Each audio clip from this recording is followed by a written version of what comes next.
Olá, nono ano, tudo bem com vocês? Então, eu estou gravando a segunda parte do nosso vídeo de Meta 11, tá? De conteúdo novo. Falar um pouquinho agora da divisão em partes diretamente proporcionais, tá? Então, é mais ou menos parecido com aquela ideia da sequência que a gente estava fazendo, né? Então, quando realizamos uma divisão diretamente proporcional, estamos dividindo um número de maneira proporcional a uma sequência de outros números, tá? Então, por exemplo, eu quero dividir o número 396 em partes diretamente proporcionais a 2, 4 e 6. Então, o que você vai fazer primeiro? Você sabe que essas três partes que você quer, né? Porque são três números, tá? Tem que dar um total de 396. E por elas serem diretamente proporcionais a 2, 4 e 6, como eu não sei quem são, eu vou chamar de ABC. E eu vou fazer assim, ó, A está para 2, igual a B está para 4, assim como C está para 6, tá? Daí, o que eu faço? Faço a soma, então eu coloco lá A mais B mais C, e a soma dessas aqui, 2, 4 e 6, 12. 396 sobre 12, 33. Daí, o que você faz? Você separa.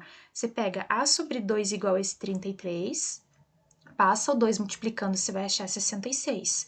Pega o B sobre 4 igual a esse 33, então o B igual a 4 vezes 33, que dá 132. E depois esse C sobre 6 igual a 33, que vai dar 198, tá?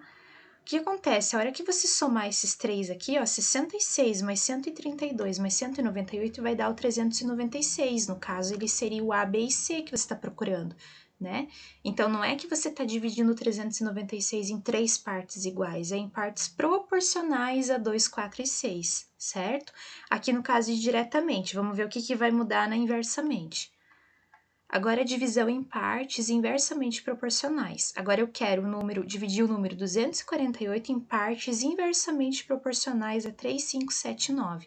A diferença é que você não vai montar o esquema como aqui, ó, já de cara, né? Que eu fiz A sobre 2, B sobre 4, C sobre 6. Como é inversamente, eu vou pegar esses números aqui e montar frações. Então, eu vou escrever um terço, um quinto, um sétimo e um nono. Só que para trabalhar com elas, eu preciso reduzir ao mesmo denominador. Então, eu tirei o MMC, tá? De 3, 5, 7, 9, que dá 315. Aqui eu fiz aquela regra de, ó, dividir pelo de baixo e multiplicar pelo de cima, tá? 315 dividido por 3 dá 105, vezes 1, 105. 315 dividido por 5 dá 63, vezes 1, 63. 315 dividido por 7, 45, vezes 1, 45. 315 dividido por 9, 35, vezes 1, 35, tá? Aí eu vou tentar fazer o mesmo esquema que a gente fez no diretamente, tá? Ó, x sobre 105, y sobre 63, z sobre 45 e w sobre 35. E vou fazer x mais y mais z mais w. Só que olha o que vai acontecer, na hora que eu somar, já vai dar o 248. Então, quer dizer, eu já achei as partes que eu quero que são inversamente proporcionais, né? Então, seria 105, 63, 45 e 35. Perceberam que, basicamente, é só eu tirar o MMC, só reduzir ao mesmo denominador, que você consegue achar essas partes inversamente proporcionais, tá? Inversamente porque a gente está trabalhando com frações, tá? Então, sempre lembra, inversamente vai ter alguma coisa a ver aí com fração, certo? Agora eu vou falar um pouquinho sobre escala, tá? Com vocês. Então, quando a gente constrói uma escala, a gente considera o tamanho real, né, do que você quer representar num papel, num mapa, alguma coisa assim. Então, no papel nunca vai ser a medida real, né? Ela vai estar reduzida. Ou, em alguns casos, que nem, por exemplo, livro de biologia, normalmente você tem desenhos de insetos, células, enfim, que daí são ampliados. Então, você tem escalas de redução e de ampliação, tá? Mas eu vou dar um exemplo de uma escala, por exemplo, de uma casa, né? Se ela possui um comprimento de 20 metros, faz de conta que você tem que representar isso no papel, e que no papel, esses 20 metros você vai conseguir representar por no máximo 20 centímetros, né? Então, nós vemos que as unidades de medida não são as mesmas, que a gente vai ter que fazer uma transformação, né? O metro em centímetros, porque o meu 20 metros no real equivale a 20 centímetros, que em metros isso é 2.000 centímetros, tá? Eu vou dar um exemplo daqui a pouco aqui, mas vou explicar mais um pouquinho, né? A razão e proporção entre escala. Então, na escala é simplesmente a razão, ou seja, a divisão que você faz do tamanho do desenho pelo tamanho real. Então, no caso, os meus 20 centímetros lá, né, no desenho, pelo tamanho real, que são os 2.000 centímetros, né, que são os 20 metros, certo?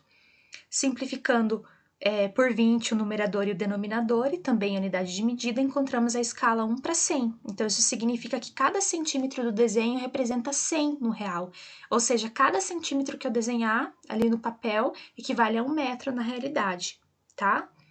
Vou dar um exemplo que eu peguei uma questão do Enem, tá? Envolvendo escala. Então, diz assim: para uma atividade realizada no laboratório de matemática, um aluno precisa construir uma maquete de quadra de esportes da escola que tem 28 metros de comprimento por 12 metros de largura.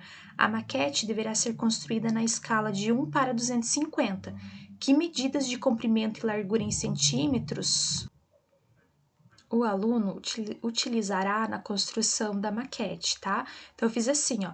A escala é de 1 para 250, ou seja, 1 centímetro na maquete é igual a 250 centímetros na quadra real, tá? A gente faz assim, ó. 1 centímetro na maquete equivale a 250 centímetros na quadra. Eu quero saber na maquete quanto que equivale àqueles 2.800 centímetros, porque aqui, ó, 28 metros em centímetro é 2.800 centímetros, tá? Aí você multiplica cruzado aqui, ó, que fica 1 para x igual a 250 para 2.800. Isola o x, 11,2 centímetros, tá? Isso em relação ao comprimento.